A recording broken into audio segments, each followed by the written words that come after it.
आपकी बात लाइव में स्वागत है। मैं हूं डॉक्टर मुजफ्फर गजाली।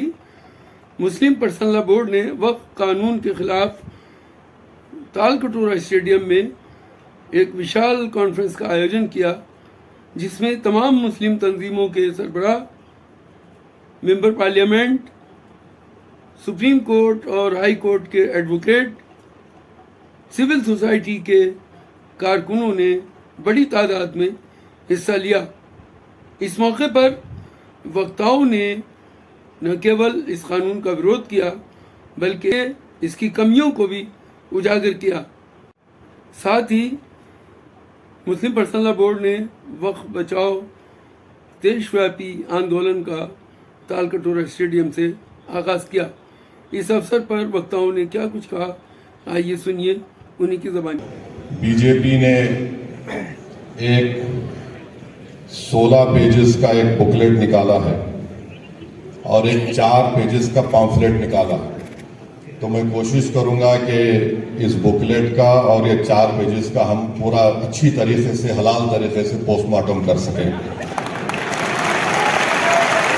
तो उसमें बीजेपी ने उस 16 पेज के बुकलेट में लिखा है कि 70% वक्फ की जायदादों पर कब्जा हो चुका है। तो हम भारत के वजीर आजम से पूछना चाहते हैं, जब आप इस बात का इकरार कर रहे हैं कि 70% वक्फ की जायदाद पर कब्जा हो चुका है, तो आप इन जायदादों पर जो लोग काबिज हैं उनको आप मालिक बना रहे हैं लिमिटेशन एक्ट लगाकर। एक्ट के एप्लीकेशन पर जो अप्लाई हो चुका है, और मुझे यकीन है कि कई रियासतों में उनको म्यूटेशन करवा के उनको मालिक भी बना दिया गया होगा।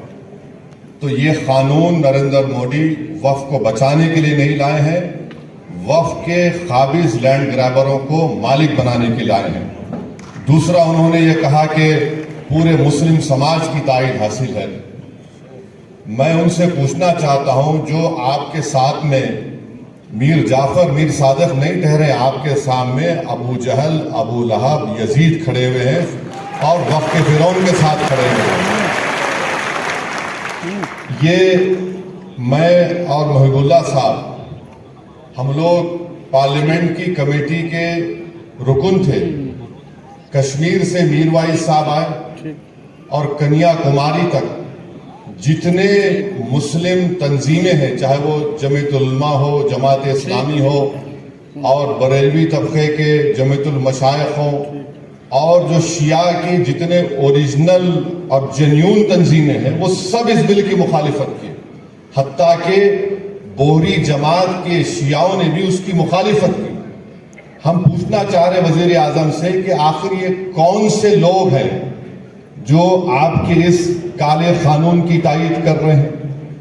भारत के 18-19 करोड़ मुसलमानों ने इस कानून को मुस्तरद किया है। वजीर आजम, हम इस कानून को कबूल नहीं करने वाले हैं। यह काला कानून है जो हमारे आइन के फंडामेंटल राइट्स के खिलाफ है। दूसरा, नरेंद्र मोदी ने अपने उस बुकलेट में लिखा कि मुसलमानों में 31% गुर्बत है। हम वजीर आजम से बोलना चाह रहे हैं कि ये गुर्बत इसलिए है क्योंकि आपकी जहनियत में फिरका परस्ती है, आप नफरत करते हैं मुसलमानों से। नरेंद्र मोदी माशाल्लाह सऊदी अरब गए हैं तो वहां पर मोहम्मद बिन सलमान से या हबीबी बोल के मिलेंगे, और भारत में आकर बोलेंगे कि इनको कपड़े देखकर पहचानो।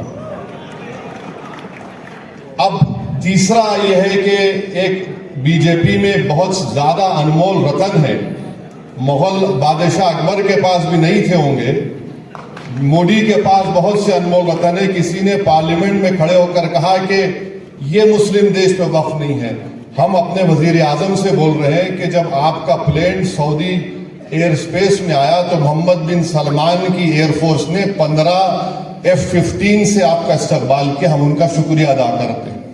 वो मोहम्मद बिन सलमान से पूछ लें कि क्या मदीने शरीफ में रसूलुल्लाह सल्लल्लाहु अलैहि वसल्लम के रोज़े मुबारक के आगे एक बहुत बड़ी बिल्डिंग है जिसमें लिखा हुआ अंग्रेजी में वक्फ उस्मान बिन अफ़्फ़ान रज़ी अल्लाह ताला।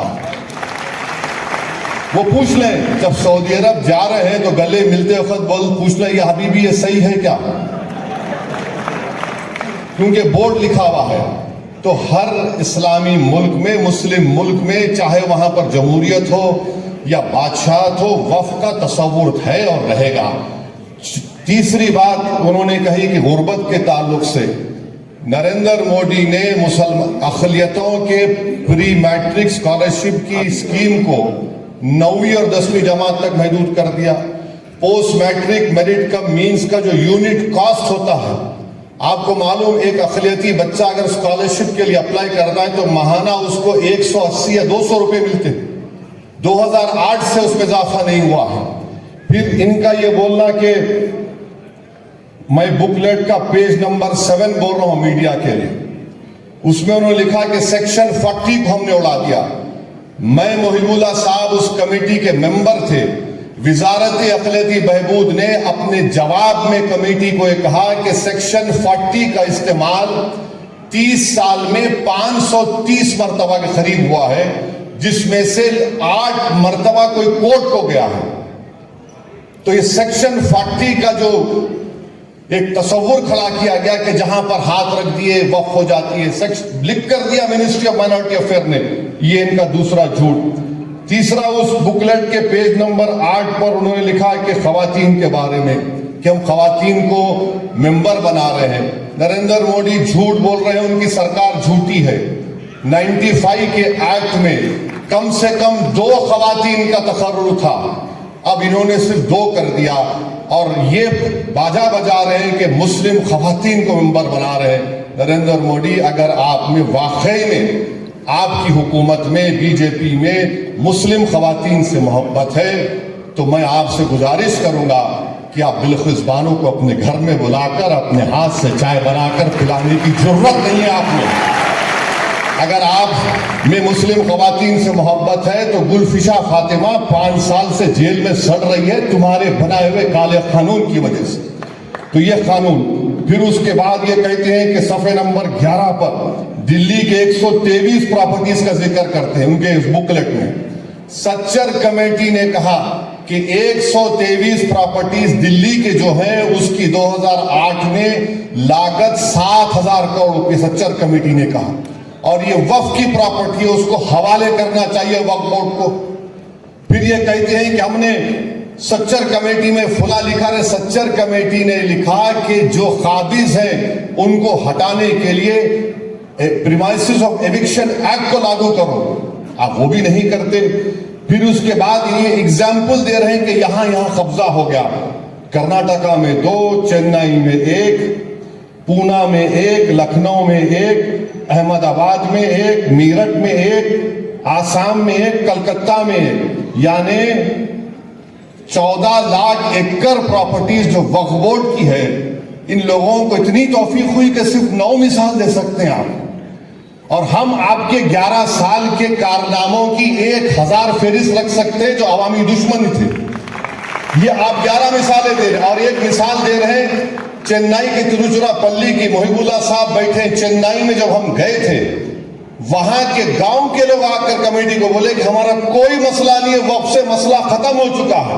मोहिबुल्लाह साहब बोले हमारे सामने आ, अब यहां पर उसका जिक्र करते हैं। अच्छा, फिर एक गुजरात के एक मुकाम का जिक्र कर रहे हैं, वो एक जजीरा है, वो जजीरे के ऊपर एक किसी औलिया अल्लाह की मजार है, खबर है, और वहां के मछेरे समंदर में जाने से पहले उनका एक रिवाज है, वो एक बकरा काट के जाते थे।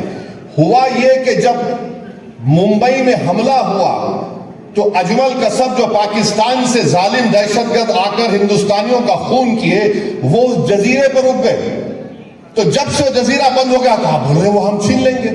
अरे वो दहशतगर्द आए तो उससे हमको क्या करना है, तो उसकी मिसाल आप दे रहे हैं।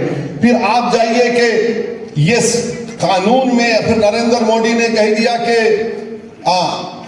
इस कानून में क्या है कि आपको हिंदू जमीन नहीं दे सकता। अभी चले गए हमारे पंजाब के सिख भाई, संगरूर एक गांव है जहां पर हिंदू धर्म के मानने वालों ने, उनके गांव में कोई मस्जिद नहीं थी तो उन्हें जमीन दी मस्जिद बनाने की। वहीं पर बेंगलुरु में एच.एम. बादशाह नामी एक शख्स ने, सुनिए, एच.एम. बादशाह नामी शख्स ने अपनी जमीन दी एक मंदिर की मरम्मत के लिए, और मुल्क में कोई झगड़ा नहीं हुआ, कोई फसाद नहीं हुआ। अब ये कानून बनने के बाद बादशाह मंदिर को जमीन दे सकता है, मगर कोई हिंदू मस्जिद बनाने के लिए, कब्रिस्तान के लिए जमीन नहीं दे सकता। इससे मुल्क का इत्तेहाद नरेंद्र मोदी कमजोर कर रहे हैं। फिर अभी जिक्र आया कि अभी कहा गया कि अब्दुल के बारे में, नरेंद्र मोदी को हम बताना चाह रहे हैं कि अब्दुल एक गीरतमंद मुसलमान होता है।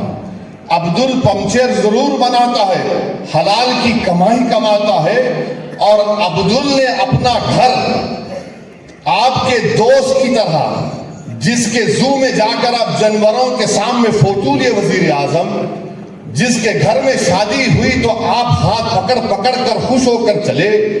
अब्दुल किसी यतीम खाने पर अपना घर नहीं बनाया, आपके दोस्त ने बनाया है। और इस कानून के जरिए सेक्शन 2 जो बनाया गया है, बोरी लोग कह रहे थे, हमारे दाऊदी बोरा लोग कह रहे थे कि सेक्शन 2 से हमको वक्फ से निकालिया, उनके पास फिक्र अलग है, दाइल मुतलक का कॉन्सेप्ट है। उन विचारों को आपने बुलाकर उनके सामने उनकी तौहीन कर दी। मैं पार्लियामेंट में खड़े होकर कहा कि आप तो बोरियों का नाम ले रहे थे और आप बना दिए ट्रस्ट, यानी नाम बोरी का हुआ मगर फायदा मुकेश भाई के मुंह में गुलाब जामुन चला गया।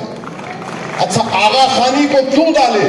इसलिए डाले क्योंकि आगा खानियों का ट्रस्ट था, जिसको इस शख्स ने पूरी दुनिया में कहीं पर भी खरीद सकता था और यतीम खाने बना, तो आगा खानी को डालकर, आगा खानी से ही मोहब्बत नहीं है, उसको फायदा पहुंचाना था। और उनको फायदा हो गया, क्योंकि सेक्शन 2 पर कोई स्टे नहीं है। वो भाई साहब बंबई में मालिक बन चुके हैं और अब्दुल की मिसाल दे रहे हैं। नरेंद्र मोदी, अब्दुल आपका एक और दोस्त है जिसके पास पूरे एयरपोर्ट है, पोर्ट है, अब्दुल के पास तो कुछ भी नहीं है। आप तो कहते हैं गरीबी है, तो अब्दुल गरीब इसलिए है क्योंकि बुलडोजर तुम्हारे। अब्दुल के पास गरीबी इसलिए है कि तुम उसकी बेटी को जेल में डालते हो। अब्दुल गरीब इसलिए है कि तुमने एनकाउंटर किया। अब्दुल गरीब इसलिए है कि तुमने 2002 में गुजरात किया। अब्दुल गरीब इसलिए है क्योंकि मुंबई में वहां पर इंसानियत का कत्लेआम हुआ, हाशिमपुरा हुआ, दिल्ली हुआ और 2020 का मुंबई हुआ, इसीलिए अब्दुल गरीब है। आपने क्या किया अब्दुल के लिए? आप सिर्फ ड्रामा कंपनी, बल्कि हिंदुस्तान के सबसे बड़े बैनुल अक़वामी अगर कोई पिक्चर बनाई जाएगी तो उसमें एक्टिंग के लिए मोदी जी को लेना चाहिए। और फिर आप बार बार इस आपने ये कह दिया इस बुकलेट में, पैम्फलेट में, झूठ का पलिंदा है ये पैम्फलेट बोल रहे हैं ना मुसलमानों के लिए। अच्छा, क्या कह रहे हैं कि आपने क्यों नुमाइंदगी दी उन सब लोगों को वक्फ बोर्ड में? तो बोलते हैं, आप बताओ आईबी में कितने मुसलमान है? एक मोहतरमा खाली आईबी में, एक साहब थे उनको निकाल दिया गया, तो आईबी में रखो ना आप। अब बोलेंगे देखो ओवैसी देश की सिक्योरिटी के बारे में सियासत कर रहा है। तुम मेरी मस्जिद के नाम पे सियासत करोगे? तुम मेरी ईमान पे हमला करोगे? तुम मेरी हर चीज पे हमला करोगे? तो मैं सवाल नहीं करूंगा अपने वजीर आजम से। तो आप भी दो ना हिस्सा हमको। तो मेरे अजीज दोस्तों और बुजुर्गों, फिर ये 5 साल का लुजूम, ये 5 साल का लुजूम हम वजीर आजम से पूछना चाहते हैं। ये 5 साल का लुजूम सिर्फ इस्लाम कबूल करने वालों के लिए नहीं है। कल अगर आप भी वक्फ करने जाएंगे तो बोलेंगे आप प्रैक्टिसिंग है या नहीं। ये गलत फहमी मुसलमानों में नहीं, जो इस्लाम कबूल किया उसको प्रैक्टिस नहीं। जो पैदाइशी मुसलमान है उससे भी पूछा जाएगा जनाब आप प्रैक्टिसिंग है? क्या करेंगे आप? हम भारत के वजीर आजम से पूछते हैं कि माशाल्लाह आप अपने मजहब के मुताबिक, अपने धर्म के मुताबिक हर मंदिर में जाते हैं, मगर क्या कोई आपसे पूछता है क्या प्रैक्टिसिंग है?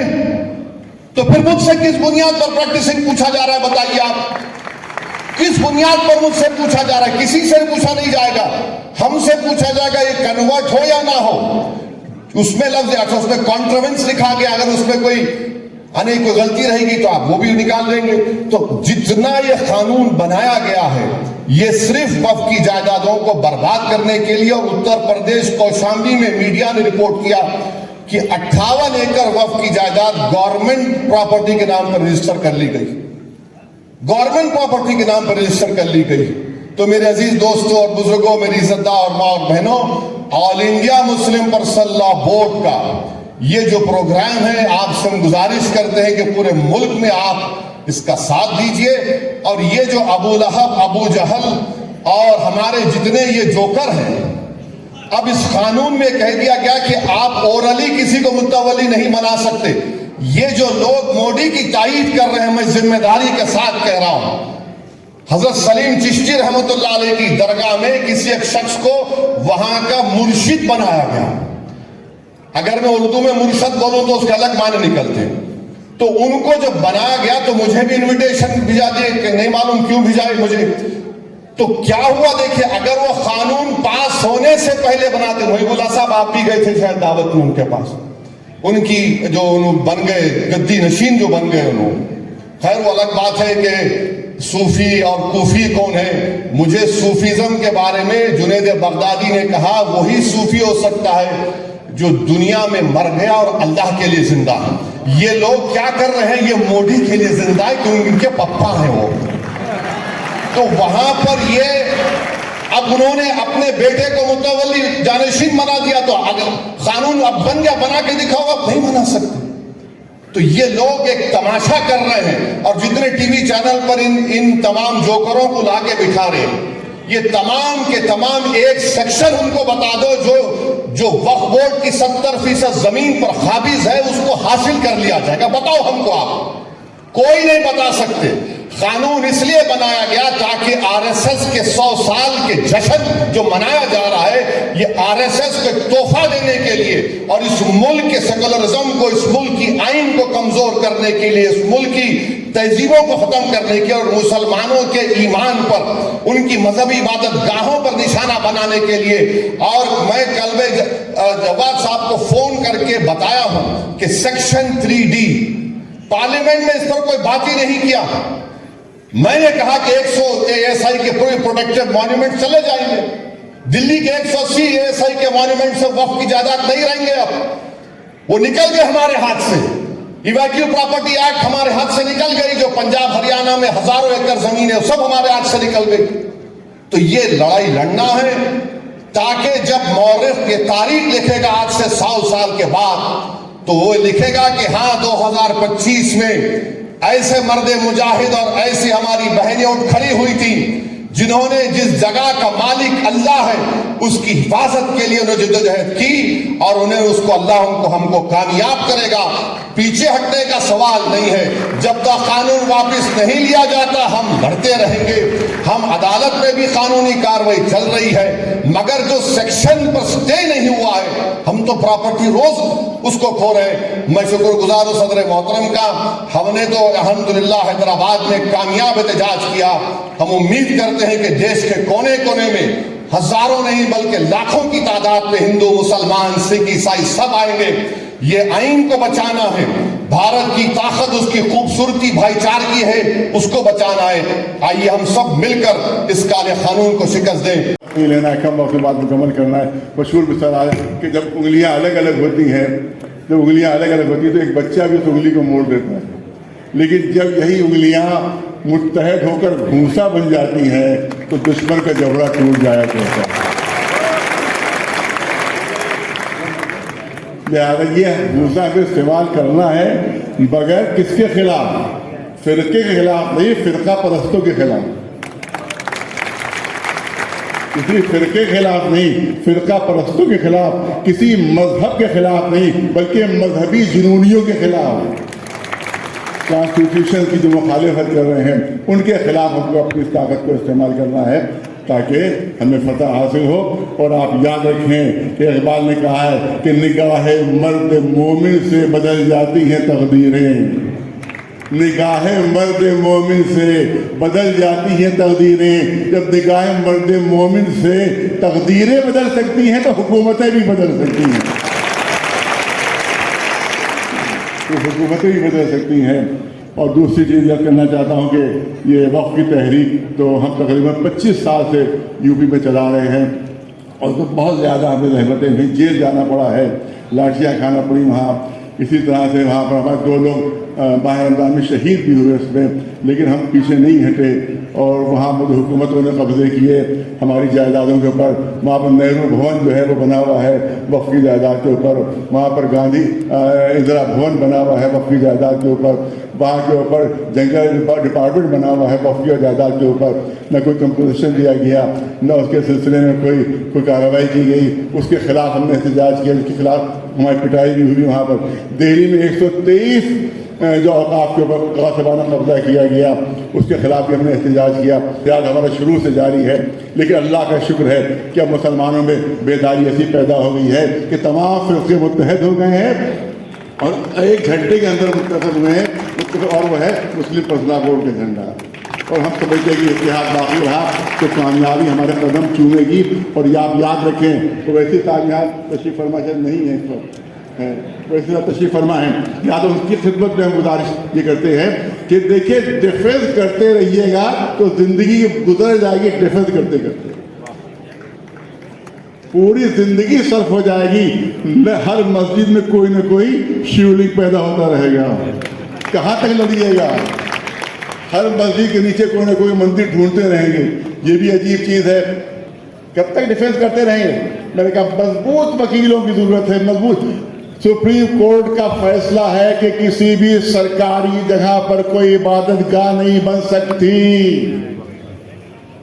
और कोई कोतवाली ऐसी नहीं है कि जहां पर मंदिर न बना हो, कोई थाना ऐसा नहीं जहां पर मंदिर न बना हो, कोई ऐसी जगह नहीं है सरकारी, कोई अस्पताल ऐसा नहीं है जहां पर मंदिर न बना हो, कोई इस तरह की सरकारी जमीन ऐसी नहीं है कि जहां पर मंदिर न बना हो। उस मंदिर के खिलाफ नहीं जाना है हमें, वरना फौरन फसाद पैदा कर दिया जाएगा। हमें हाई कोर्ट में इसलिए जाना है कि इस मंदिर के बराबर हमें एक मस्जिद की भी दिखा दी जाए, एक गुरुद्वारे की दिखा भी मिले और एक किसी हर मजहब के जितने लोग हैं उन सबको वहाँ पर दिखा दी जाए।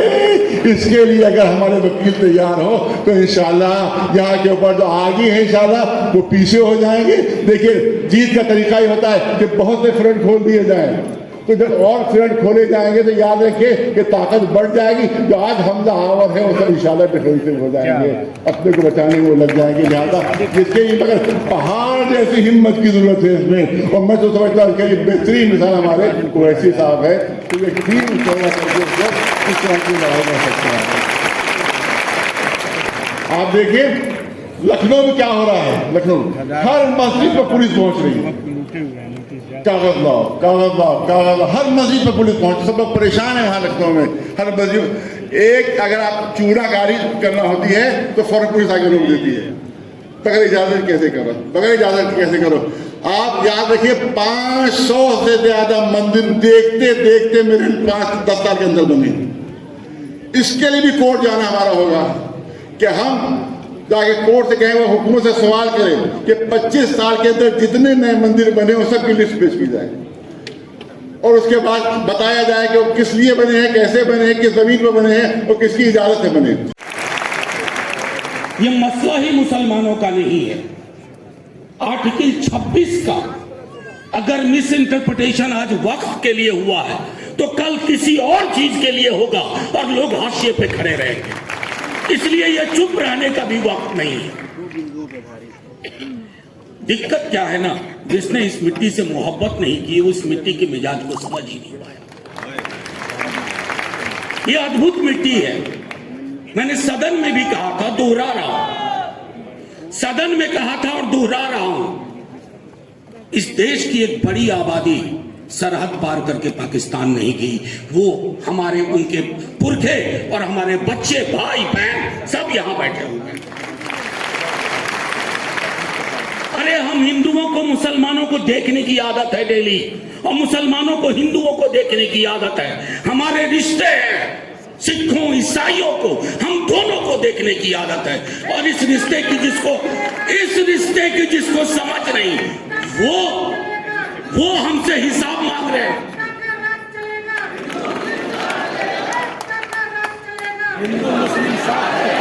और देखिए हमसे हिसाब कौन ले रहे हैं।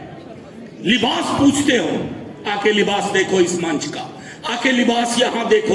ये लिबास है कॉन्स्टिट्यूशन का, आइन का। इस लिबास से लड़ रहे हो।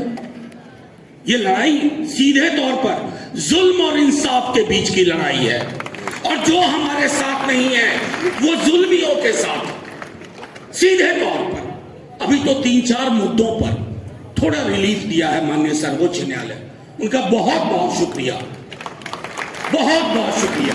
लेकिन कई मसले हैं, 40 सेक्शन, सब सेक्शन, क्लॉजेस, जिसमें हमें क्लैरिटी चाहिए, डाइल्यूशन नहीं चाहिए। ये सारी चीजें हमें समझनी होगी, और यकीन मानिए कई साथियों ने, उस्मानी साहब ने भी कहा, कई ने कहा, उकसाने की बड़ी कोशिश होगी, रंगा सियार बन के लोग बीच में बैठ जाएंगे, उनसे होशियार रहना है। ये लड़ाई मिलके ही लड़ी जाएगी और मुकम्मल अपनी मंजिल हासिल की जाएगी। पंक्चर बनाते हैं, अब्दुल भी बनाता है, अमरिंदर भी बनाता है, लेकिन यहां का भी पंक्चर ठीक करता है। देश को पंक्चर करके रख दिया आपने, देश को पंक्चर कर दिया, इकोनॉमी पंक्चर है, सामाजिक ताना बाना पंक्चर है, सारे पंक्चर ठीक किए जाएंगे। असल में साइकिल पे चले नहीं ये लोग, मर्सिडीज में ही पैदा हुए थे। साइकिल पे चला हूं,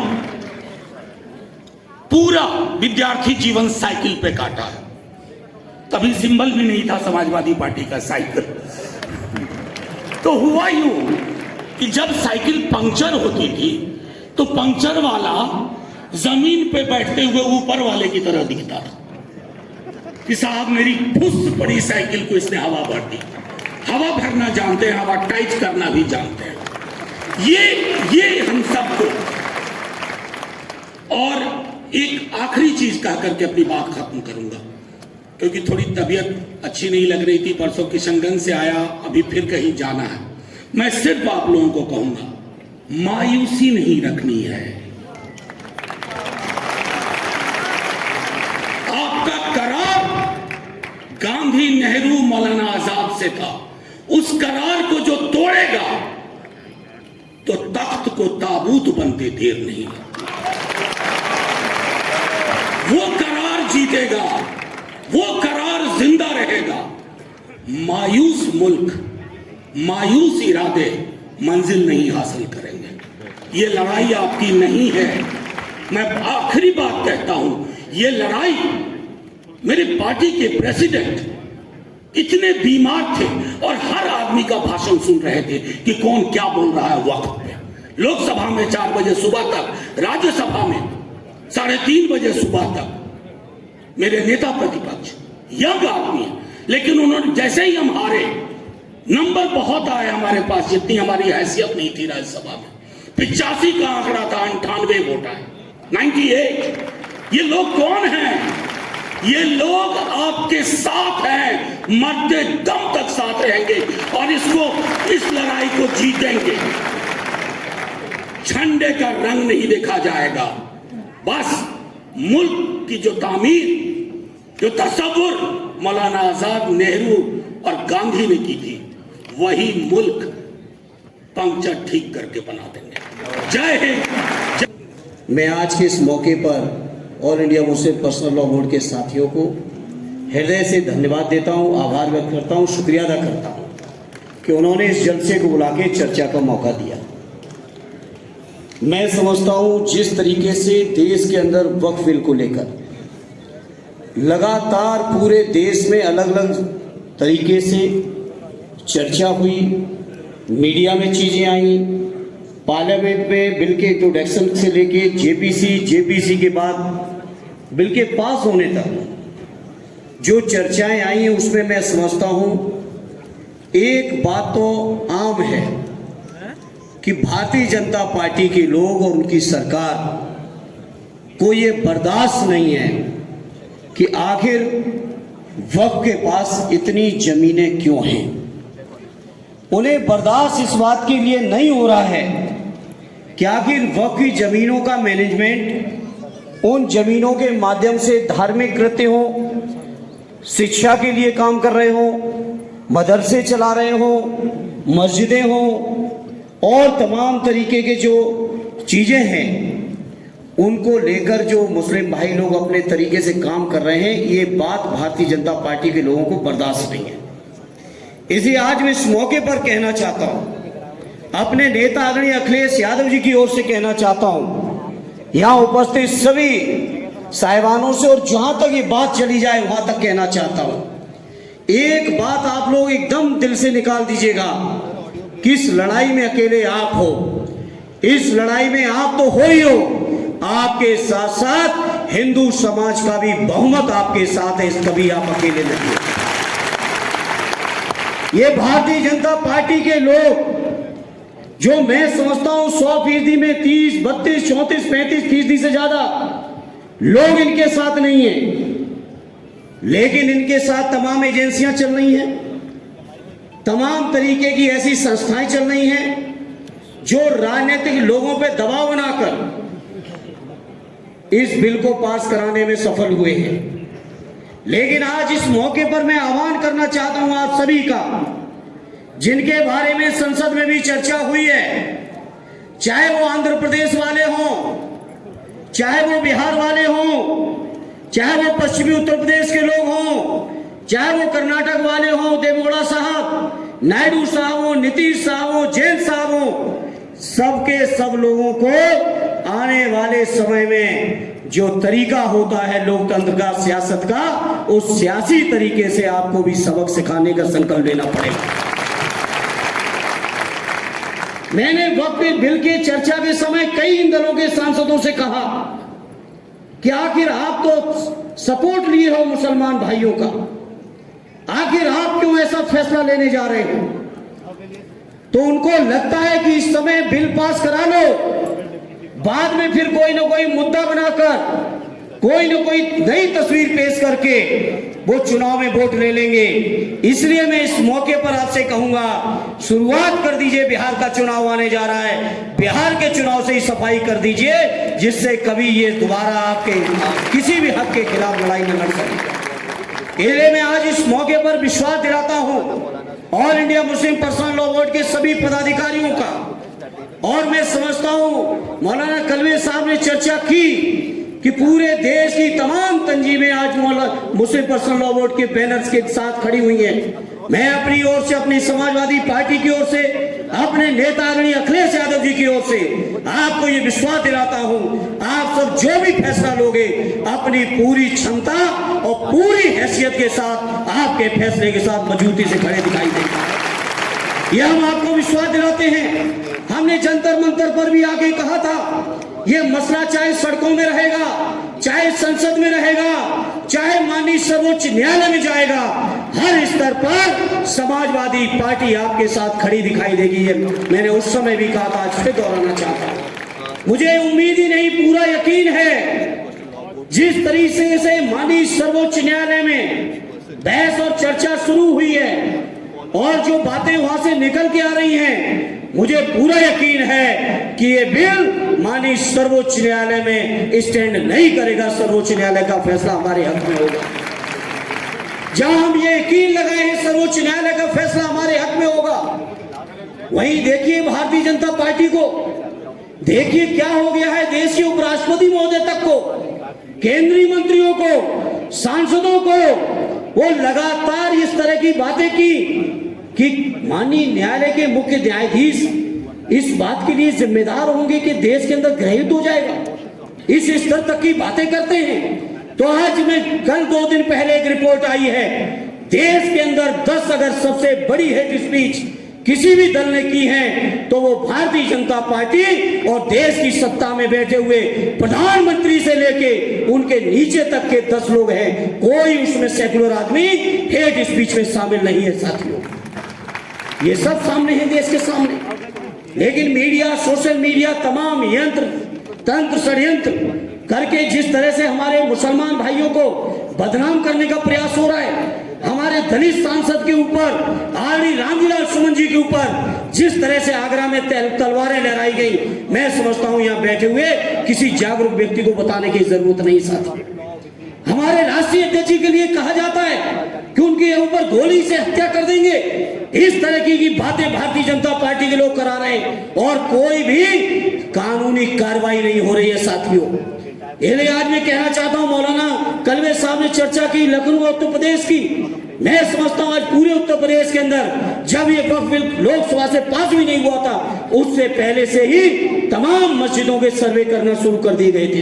उत्तर प्रदेश और देश के अंदर भारतीय जनता पार्टी के लोग केवल नफरत की बुनियाद पर देश को गुमराह करना चाहते हैं। इसलिए मैं इस मन से आपसे अपील करूंगा, बहुत धैर्य से काम लेने की जरूरत है, बहुत संयम से काम लेने की जरूरत है, और लोकतांत्रिक तरीके से जो भी रास्ते हैं जो बाबा साहब हमें आपको देके गए, हर रास्ते पर चलते हुए हमें अब आपको सबको मिलके न केवल मुसलमान भाइयों की बल्कि मुसलमान भाइयों के साथ साथ अपने दलित भाइयों की, अपने दलित भाइयों के साथ साथ अपने पिछड़े भाइयों की, अपने बौद्धिस्टों की, अपने जैन समाज के लोगों की, सभी धर्मों के लोगों की, सभी वर्गों के लोगों के मान की भी, सम्मान की भी, स्वाभिमान की भी, हकों की भी, अधिकारों की भी, सबकी रक्षा की जिम्मेदारी हम सबकी बनती है मेरे साथियों।